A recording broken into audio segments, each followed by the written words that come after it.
this, sort of television screen. Sorry, I'm gesturing with a spare hand that's not holding the controller, which doesn't mean anything in this case. So I'll start gesturing with my fake hand. So what am I trying to say? That these horizontal monitors that I have placed in the space are calling us to look at these objects differently. So, rather than thinking of them as portals to look through, I'm asking viewers, I suppose, to consider their materiality, in relation to their own bodies. So that's the first thing. The other thing, I suppose, that I'm doing is I'm really thinking about the idea of the surface of the screen. And so all of the footage that I have selected from Shutterstock is footage that's really shot from particular angle. So I was looking specifically for footage that is kind of flat, that looks as though it's a surface of water, it's a surface of a mineral, it's a surface of fake animal fur, for example, but all of them are shot from that particular camera angle. So that was really important. And again, this is to call attention to the idea of a sort of mineral television surface. I hope that, I'm not sure, does that answer the question? Or I think I've forgotten what the question was, actually. But. No, but what it might be good is for those who haven't seen the work, so the work is Techne Touch, and it is comprised of 8 monitors which lie quite flat to the ground, maybe 2 foot off the ground, on these beautiful clear white plinths. And the surface, it's just smooth and it ripples, and it looks almost like you could put your hand through it. And that's the quality of HD. But then I suppose and you can disagree with me, but there's a kind of a deceit in it, in that, the stock footage that you're using is of what we're calling a natural world, but actually it's not natural. It's all kind of it is it's generated imagery. It's not photographs of the real world at all. So this is kind of the kind of, the boundary that it's on, or that's sitting. It's kind of, there's something there for people to think about in terms of what actually are you looking at, and how are you understanding what's natural anymore.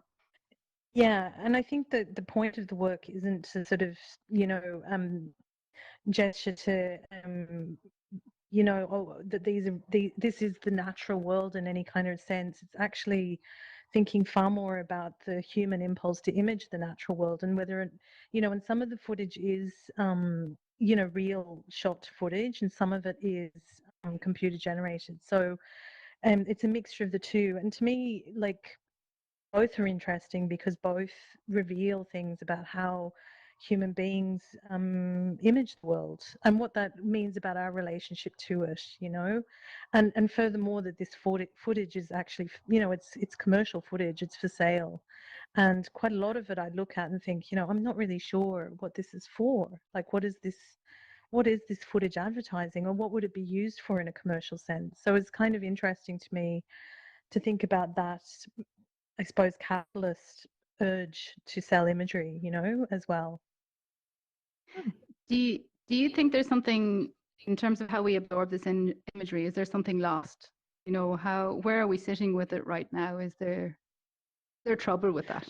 Well, I think that, like in some of my previous work, I was kind of reticent to start using video screens because, my work really is deeply kind of physical. It's about embodied experiences with objects around us.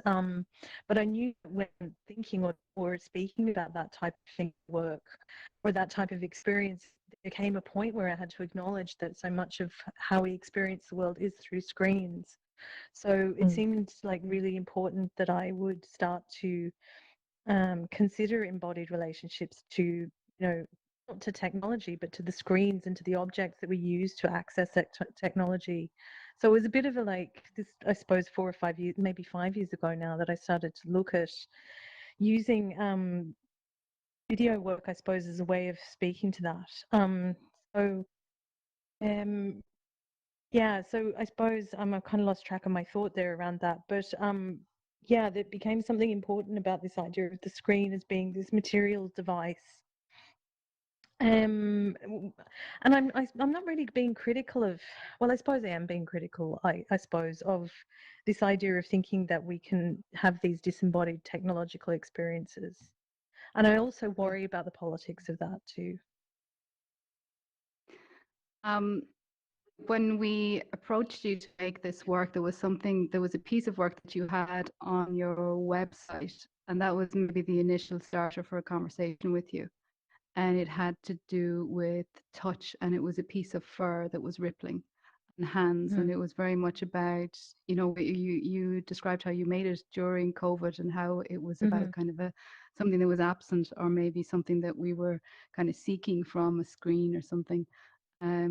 So it's kind of interesting, the trajectory of the work since that moment. And I don't think that piece of footage is in the piece at all, but it's nice to think the fur, actually, would you believe, is that fur that's in Sense, that piece, it does feature in one of the little vignettes.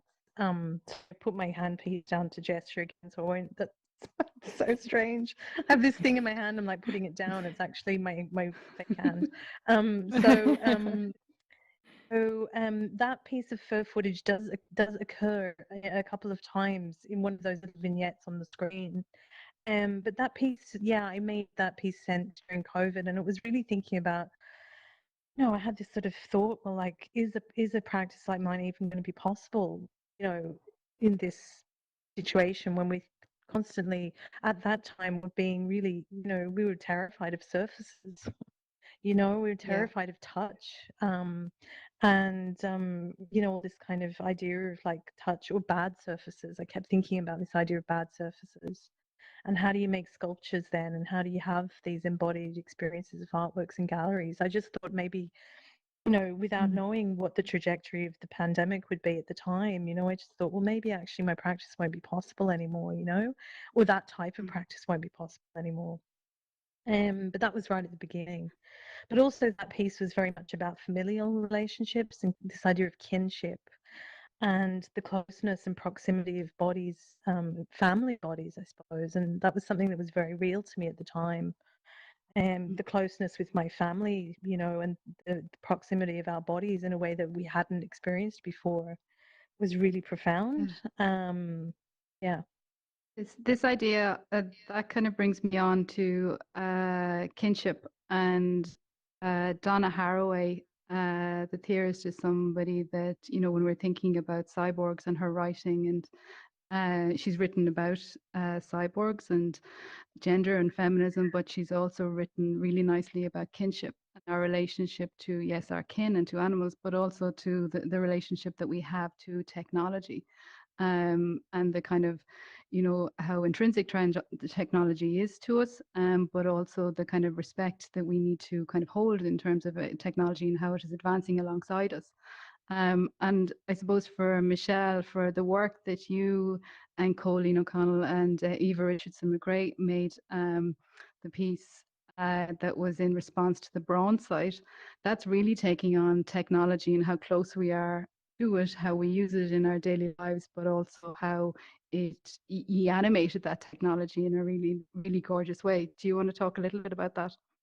Yeah, so we had a really long process with making this piece, and it's funny, like what Barbara was saying about fur and touch. One of the original pieces that we kind of were talking about making for this was a piece that was based on smell. And we've been really interested in grooming, and we were kind of talking a lot about ecology and grooming the landscape. And then when we came into Braun and we saw the sort of like rich history of making appliances, we decided to look at instruction manuals and different legal documents to do with machines. And what's kind of striking about when you start reading instruction manuals is that technology is really dangerous, and all of these devices that we use in a very personal capacity, often touching very personal parts of our bodies, are actually really dangerous. And if they're misused, they can really hurt us. And I guess, like, thinking about those things, we were sort of thinking about like the imagined lives of Braun appliances after the factory was closed. And, just thinking as well, I suppose, like, one of the a couple of the things that we were thinking about when we were bringing the instructions together to try and make new objects was we were thinking about robot wars and scrap heap challenge, and this kind of like reusing of technology. And I suppose as well, like Ballard's crash, like this kind of violence of technology and the violence of these objects. And we wanted to try and make these kind of fictitious monsters that were coming out of all the objects that had been made here. So we were quite lucky to be able to find a lot of documents that were very easy to edit, and we were actually able to make these kind of like faster ready images of the robots. And another text that we were kind of looking at was Eva brought in this Internet of Caring Objects. So we were looking at, like, you know, a lot of the language that we use about robots. So another thing as well was that we spent a lot of time discussing the language in instruction manuals, and how a lot of that can be very like reflective. Like it can be very like look after the body of the machine, the chassis of the machine. It's very corporal, like, and you know, it's sort of you know, don't hurt me, look after me. A lot of the time, like, these instructions speak to people. And we were really inspired, I suppose, as well, like, you know, when we were thinking about grooming the landscape, we were thinking about these motorized lawnmowers, or these drone lawnmowers that people have, and how, you know, these robots have like their own kind of ways of thinking. And we were looking at robot flowcharts to see, you know, if this, then that. So how do robots make decisions? So we were kind of trying to bring in the flowchart stuff as well, and like try to, yeah, imagine like these robots had their own agency, and some of them are kind of interacting with one another. So we have two that are sort of fighting, and then we were kind of imagining as well, like these sorts of amalgamated Braun instruments. Like there's a toothbrush that's kind of made up of all these other parts, like blenders and juicers, and I suppose a lot of objects that were kind of made to make our lives easier, to make our time in the kitchen faster. And obviously a lot of that comes from, you know, trying to help women leave domestic duties and have more time to do other things. So yeah, it was quite fitting, you know. It kind of, the work kind of evolved in a really, really nice way. And something came to me there a few weeks ago, just in terms of the product design and Braun, and the man who was responsible for a lot of the designs was Dieter Brahms, and he would be acknowledged just for, you know, how he brought these machines into the domestic home. But yeah, like you're saying, specifically for, you know, women and their lives, and how, you know, these things changed homes radically. So there's a really, really interesting conversation there that has actually just really opened up for us in terms of this whole woman machine program. But I suppose we've spoken about kind of the machines that we're using, but then the next part of this, in terms of if we're talking about we are cyborg, is, you know, how far under the skin are these machines? And I think, you know, when we're looking at texts like what Donna Harraway would have written in 1985, the Cyborg Manifesto, it was really kind of laying it out there that we're already there. We're already cyborgs. These things, you know, well, here we are literally in this VR space. But, you know, she makes another comparison, like you could be in a theater space surrounded by machines and absolutely dependent on them to make your work. Or you could be, it's in your kitchen, it's everywhere. You know, this is what makes you cyborg. And then the next step on from that is when, you know, you can make decisions about being cyborg, whether it is, you know, female, but, you know, there are also, like, and I suppose for women there are options now. There you can be something else. So this, I suppose, was the kind of radicalness of what Donna Harraway was putting out there. But I suppose, and that's and we were talking about this earlier, just very briefly before we started this conversation, Barbara. That was 1985. There were lots of things going on there, and now we're in this era where it's a little bit different again. And maybe, you know, we just take it for granted now. This is it. We are cyborg. This is it. Yeah. Maybe we're not fully in. I think that earlier, Emma, you spoke about this idea of the popular culture version of cyborg. So I think you would mention Terminator, or at least you mentioned Arnold Schwarzenegger, and that occurred to me as a popular culture reference because actually she also mentions Frankenstein in the text. And rightly so, because the thing is that the thing about them about machines is that they're always anthrocentric. So they're made by us. They're created by us, and our greatest fear about them is that they will become, independently intelligent of us. So in other words, quite like Frankenstein, that they become these machines we cannot control anymore. So that's always the popular culture anxiety about machines.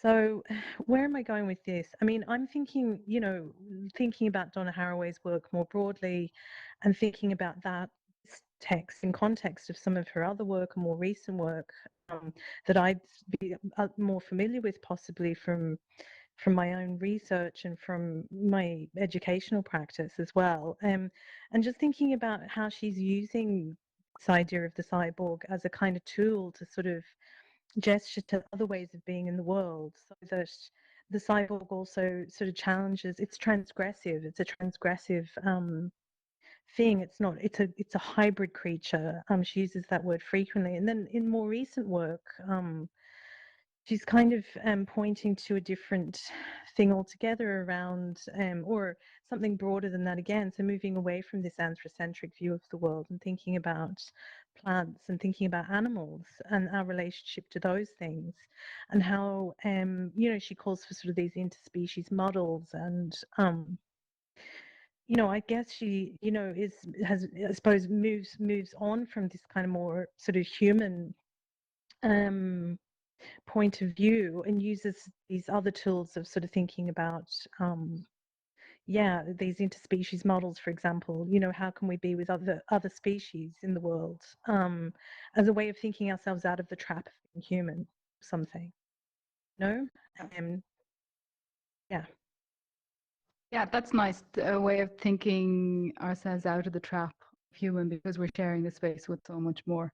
And I think that's probably a result of this kind of very imminent ecological crisis, which would have been, of course, being experienced in the 80s, but took on a different tenor perhaps then, around worry about sort of nuclear disaster. Now we have this other kind of situation going on.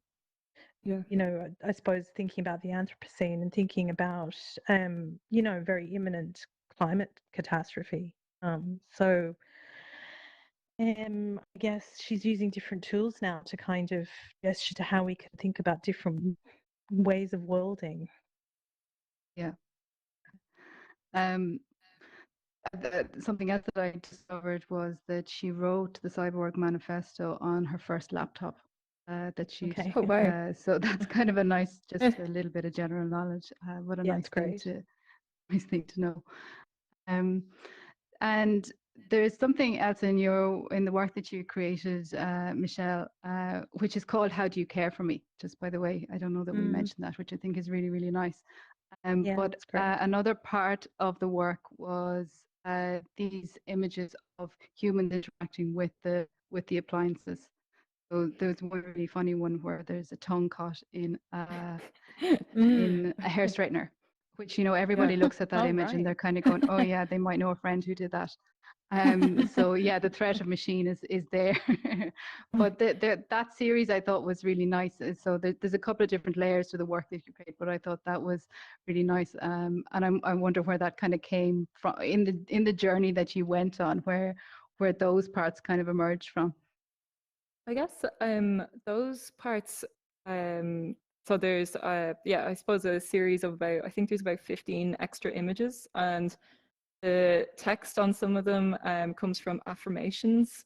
Some of the affirmations are just kind of ones that you might come across if you were saying, oh, I want to look up affirmations for Libras for this month, and you will do great, look after yourself, and then a lot of the text was from different technology documents.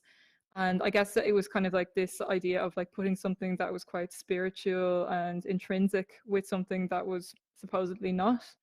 But the thing about the hair straightener one was that You know, it kind of was a sort of reimagining of something I remembered in school, that a girl turned around one day and she had really bad burns on her tongue from sticking her tongue in her hair straightener.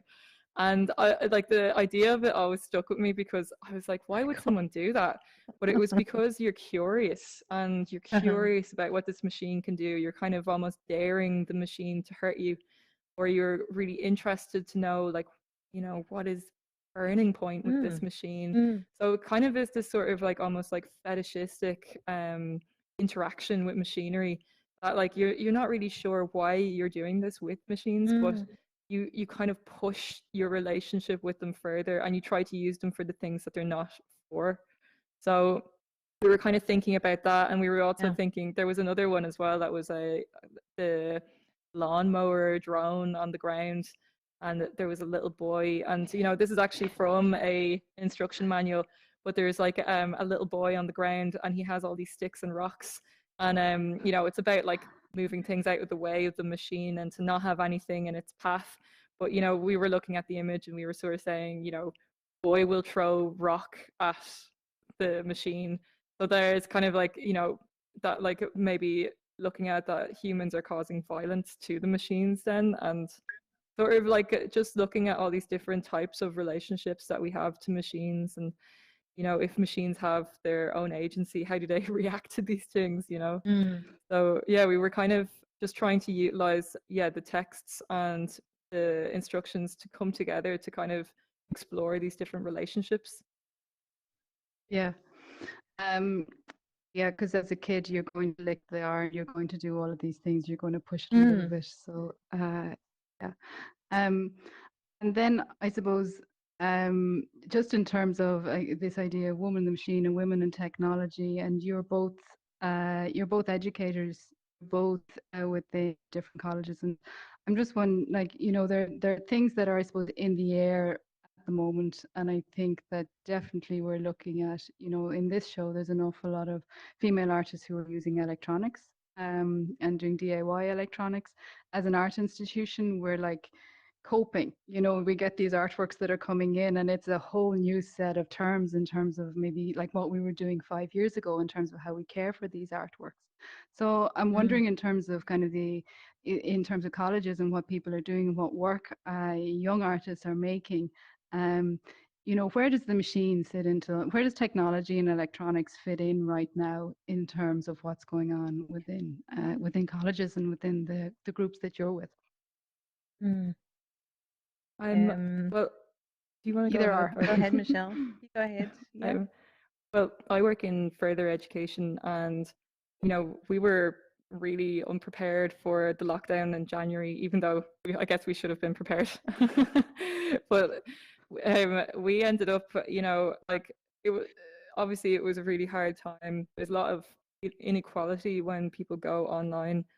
And you know, a lot of the time people think that if you go online, everyone is equal, but that you know, that's determined by what kind of access people have to technology, what kind of access people have to even ICT skills. And you know, you often think that like everyone is on the right foot, but not a lot of people, like, you know, and even for students with SEN as well. So it's not an equal platform. And despite that, there's some things that have come about this year that were really interesting. And one of the, you know, and I found as well, like, you know, students would surprise you with where they wanted to go with stuff. And, you know, I had one student in a class, and he loved PowerPoint presentations, and he was making these 300 slide long PowerPoint presentations that were animations, and he was all doing it just on Microsoft, you know, just on OneDrive. And I thought that was brilliant, you know, just that like creative people are going to do creative things wherever they go.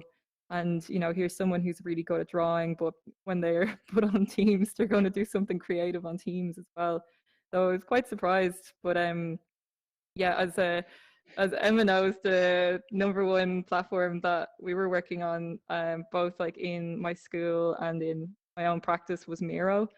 We were able to use a kind of collaborative whiteboard tool to both lay out our research, to have meetings. You can see people's cursors moving around. I was able to teach on it.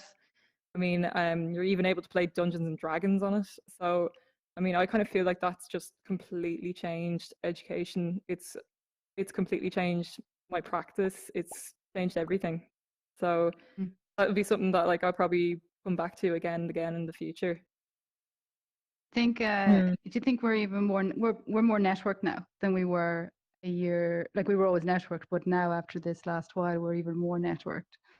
It'll be really interesting to see what happens kind of in the next happens after this. I don't even know what after this means or when that is. Or when this will be over, yeah, or whether this is now the condition we're in. Yeah, I just want to echo what Michelle has said there about equality in education. I think that, yeah, we cannot assume that online delivery of education makes it equal. I think we can assume the opposite. I think that probably it reveals more starkly some of the inequalities that existed in on-campus learning. You know, like I suppose with the exception that when there is access to facilities, that the students can access those equally on campus to some extent. But you know, I was encountering students, you know, having all kinds of different difficulties around. I mean, these things were cut down sort of lines of rural and urban, you know, in terms of broadband access, for example. You know, there were people who had to work, there were people who were caring for other people. You know, so many various things became so, I suppose the personal lives of all of us became so visible in our workspaces. So, you know, there were some really difficult moments, I suppose, where, you know, our personal lives, all of our personal lives intruded in our workspaces in ways that they wouldn't ordinarily. So I think there's a whole lot of complexity that came with that situation. And I suppose we were all operating in crisis mode. You know, we were being really responsive and reactive to something that happened quite suddenly, without really being able to kind of consider fully implications of what was happening in terms of education. So I'm kind of looking forward to being able to reflect really fully on what just happened and integrating some of the useful things. But, you know, I think that in terms of art education, and just to say I work in TU Dublin, in terms of art education, I think there's absolutely nothing that can replace in-studio learning. I think that haptic, embodied experience of making art and being with your peers and the kind of like the richness of a studio environment just cannot be replicated online or anywhere else. It really has to happen in studio. And I think that I'm really keen to sort of, you know, say that really loudly because I'm concerned about the sort of neoliberal impulses of some institutions to sort of like get rid of space because it's cheaper. Institution. You know, and I just think that that's, you know, impossible. It's impossible for most disciplines, but even more so for the visual arts and for creative practices in general, I say. And are you seeing much use of, you know, we're in a VR landscape. Are you seeing much use of VR coming through? Are students, have they access to this kind of to making something like this, or are they interested in making it? Yeah, I think there is an interest. I mean, mostly in terms of technology, the sorts of works we see made would be, you know, video works, sound works, and I suppose some of that is to do with access. You know, so having this Oculus headset is not something that's available to everybody again, and you know these things cost money and they're expensive. So I haven't encountered VR as a form of making with students. However, there is a course on our you know, in our university that's offered through VR, a fine art course, for example. So it's happening already in education. But yeah, our students are really engaged. I mean, they're just, you know, really digitally sort of like fluent, I suppose, in a way that maybe I wasn't when I was in university. So that's not But everybody. you are now, again, Barbara. It's really about equality and, you know, about the access to things in a particular way. Yeah. I think and there's also, sorry, go ahead, Michelle. I was just going to say, it's also, I suppose, as well, like there's very particular like learning styles that you encounter, and a lot of people are just really shy, and Mm. if you put them on the spot in a video call, or even some people don't like being on camera, people don't like being looked at, people don't like being listened to. And in a classroom, those kind of boundaries they're easier to work around, you know, like say with group work or pairing people beside someone who maybe brings out their, you know, their shyness, like, you know, they can pull them out of themselves. It's so much harder online. You know, if you're, for example, like I was working in a class where I had 18 men and only 3 of them would turn on their microphones and cameras. No one else would. So we were kind of reliant on the chat box to talk to one another. And, you know, you're sort of losing humanity the more you do that. So it's so I hard. agree. It's so hard. Yeah, I mean, it was hard for the students, and at times hard for for educators. I mean, I had classes where I'd be sort of, you know, creating this, like, you know, what I thought was like really well, like it probably was well thought out and well planned content. And, you know, I mean, in the end, I just felt like I was screaming into the void, you know, and I would say things like, "Hello, is anyone there?" And eventually someone would click a mic on and say, "Yeah," you know.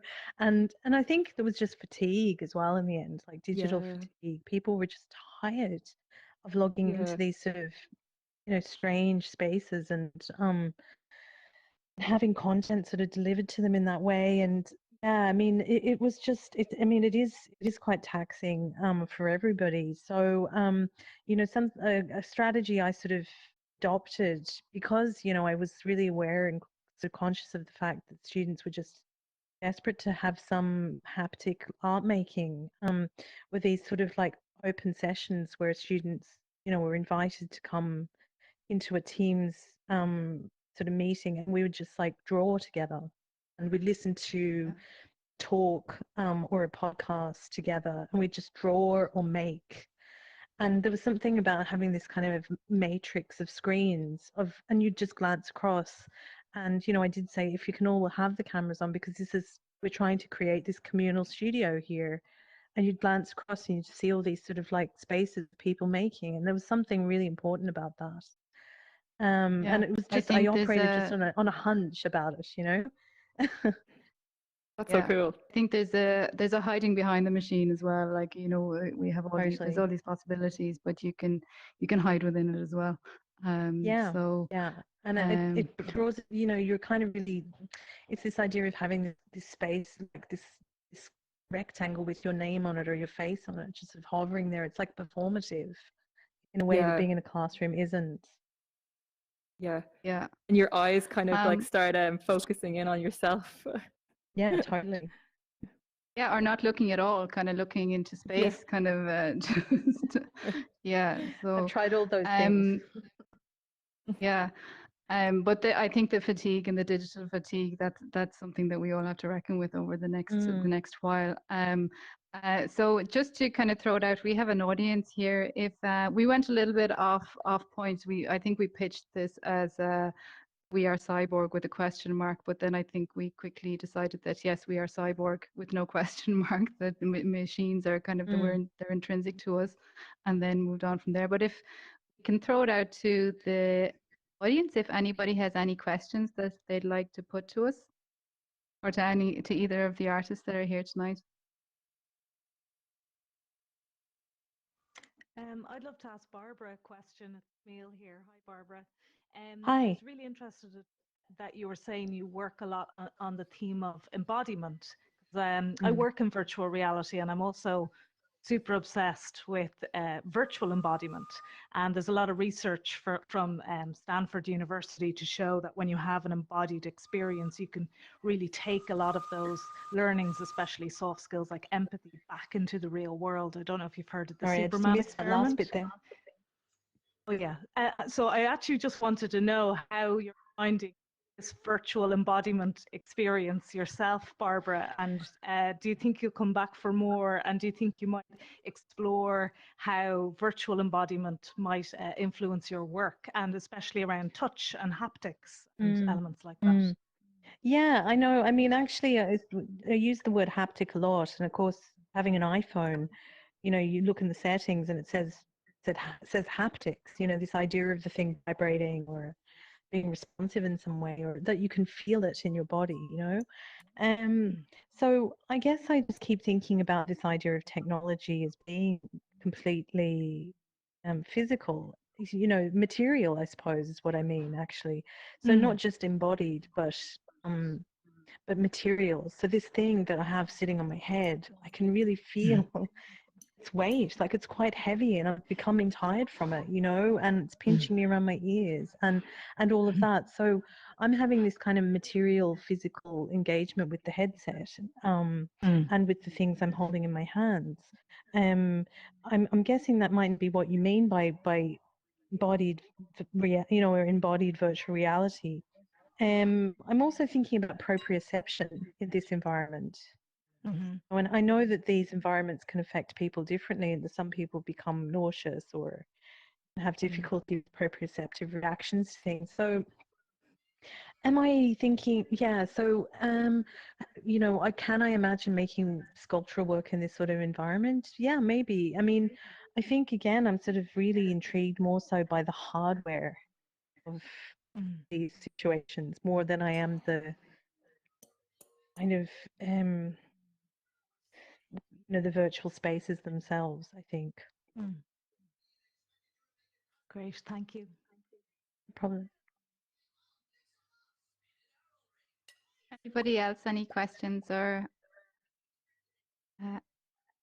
anything else about even the virtual space? I suppose when we started chatting earlier, we were like, will we talk about this space? Because for the three of us, this is absolutely something new for me.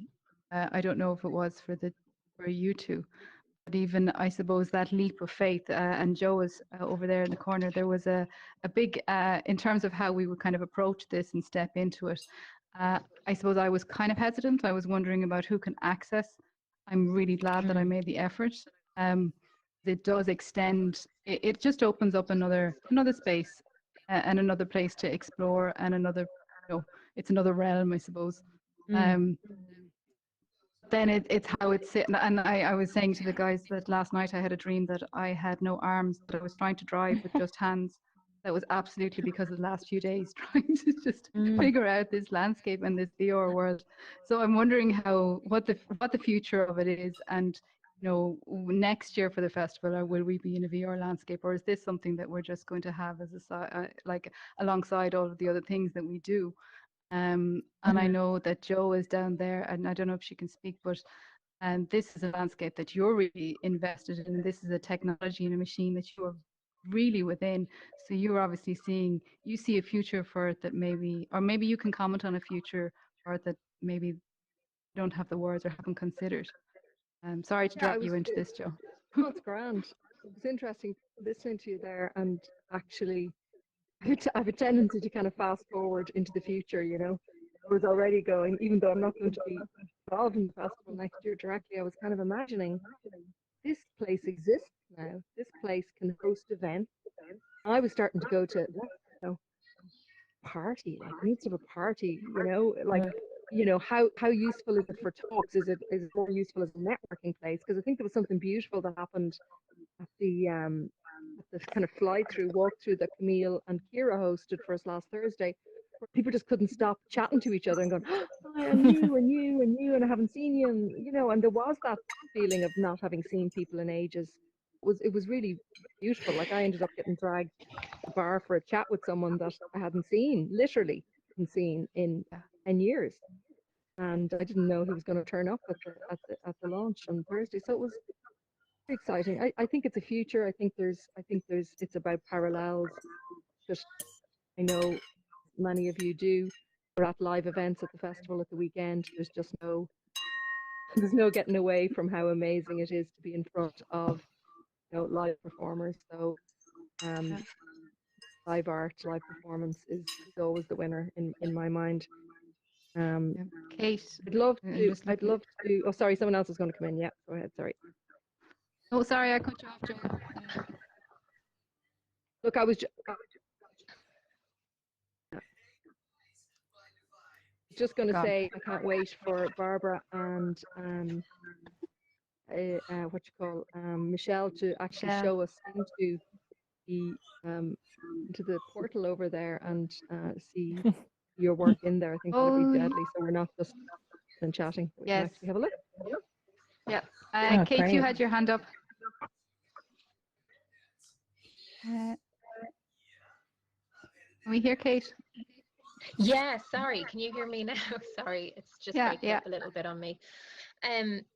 A really interesting chat. Really, really nice to hear from both the artists. And I have a couple of things to say. Firstly, I really like being in the VR space because I watch my kids play Fortnite all the time, and so this feels like it's my VR space. And that's really nice, and they're a bit intrigued as well. But Dropped out there. sorry, it keeps muting on me for some reason. Yeah, I think I'm losing the. So what I was wondering about the issue of cyborgs is whether the artist considered it all, and perhaps maybe more Michelle considering the work that she was doing with, those personal related appliances, is how we've almost become cyborgs, a lot of us, particularly people who are using like birth control implants on our arms or have like hormone patches and things like that. Yeah, just wondering if that came up in the work at all. Yeah, I'm trying to think I suppose we've all read Mark O'Connell's To Be a Machine, and we have been talking about transhumanism a lot, and these kind of I suppose obviously that's going way more into science fiction, but it's obviously real as well. But yeah, I guess we hadn't really been thinking about medicines, but you're absolutely right. Medicines are, and patches and attachments and things that you attach to your body, even if they're not necessarily something that's powered or battery powered, they are absolutely, these kind of modifications to the body. We hadn't really thought about those so much. One of the things that I guess was kind of coming up, I suppose from Braun itself, was the idea of epilation and laser treatment for hair. So taking stuff off the body and permanently taking stuff off the body and kind of scarring the body as well, and how these machines were kind of just removing things from the body. And there was also, I suppose as well, there was other, I'm trying to think now of other objects that kind of changed the body. And I suppose another one that came up was the electric toothbrush as well. There's electric toothbrushes you can get that play music through the vibrations. So you can actually hear music inside your head as you play a toothbrush. I'm surprised that that's not as popular as VR because it sounds really cool. Maybe that's the next thing Oculus should be working on. Yeah.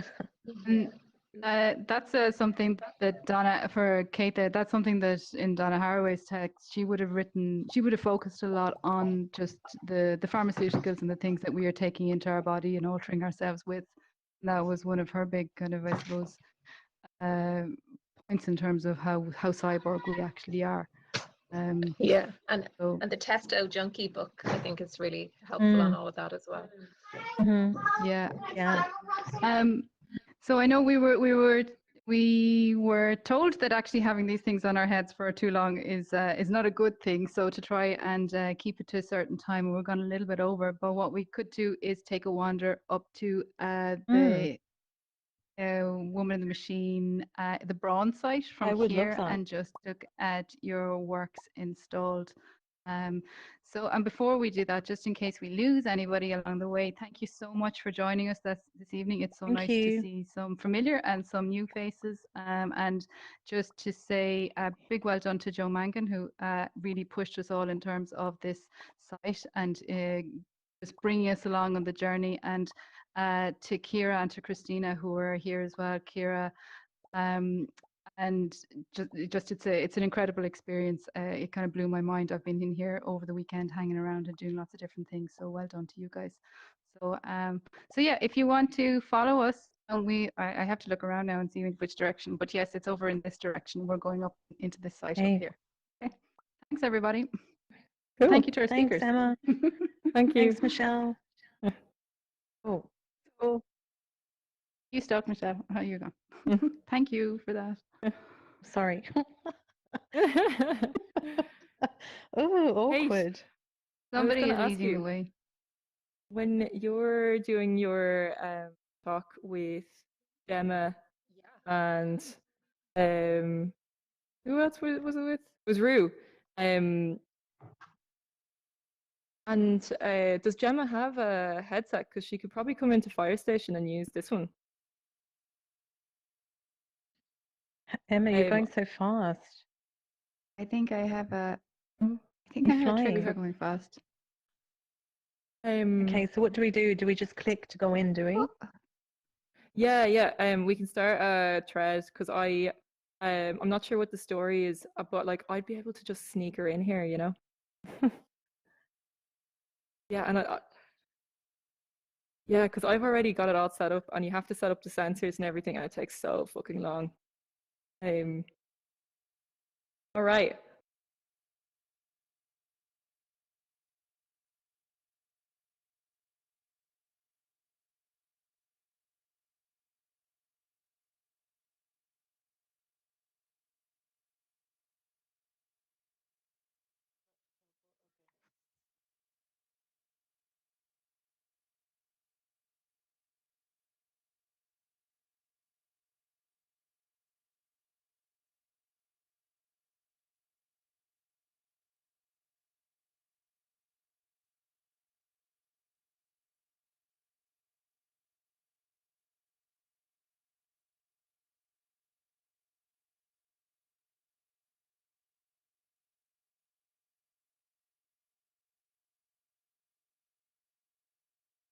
Maybe even move it back a bit.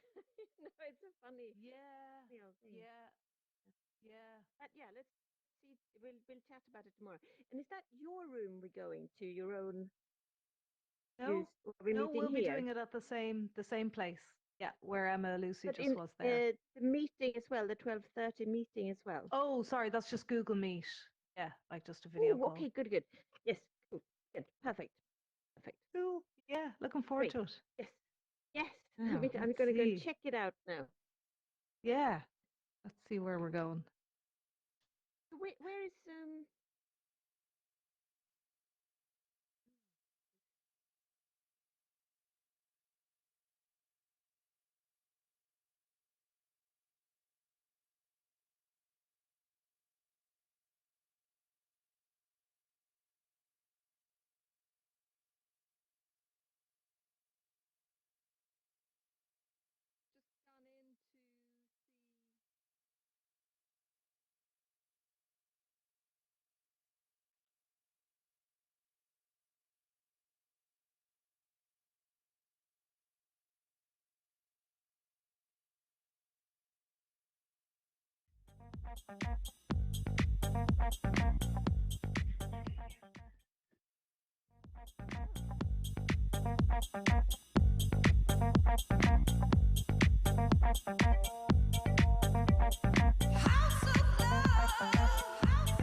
Just gone in to see.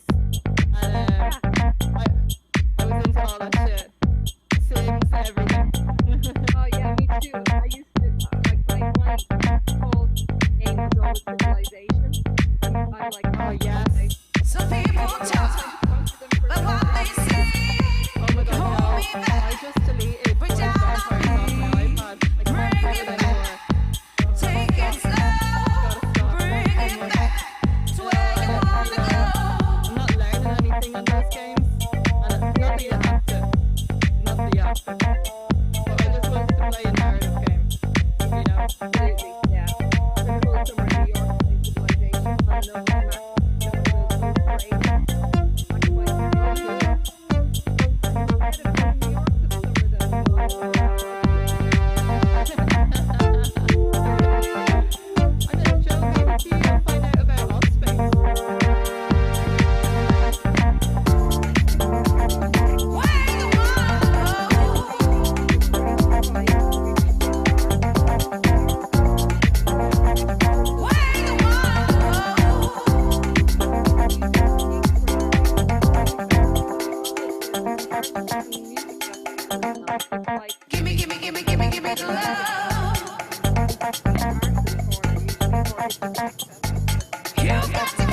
House of love.